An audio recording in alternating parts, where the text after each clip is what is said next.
سامعین، کیا آپ کو معلوم ہے کہ وہ کون سی چیز ہے جو 70 بیماری سے شفا دیتی ہے؟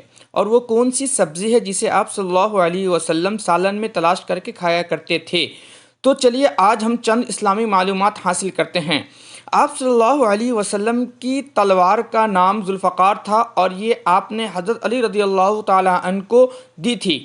آپ صلی اللہ علیہ وسلم حضرت آدم علیہ السلام کے 6155 سال بعد پیدا ہوئے۔ ہمارے نبی صلی اللہ علیہ وسلم 16 یا 17 مہینے بیت المقدس کی طرف رخ کر کے نماز پڑھی، بعد میں بیت اللہ کی طرف رخ کرنے کا حکم آ گیا۔ آپ صلی اللہ علیہ وسلم کھانے سے پہلے نمکین سے شروع کرتے اور کھانا نمکین کر ختم کرتے، کیونکہ اس میں 70 بیماری سے شفا ہے۔ جو سبزی آپ صلی اللہ علیہ وسلم سالن میں تلاش کر کے کھایا کرتے تھے وہ کدو ہے۔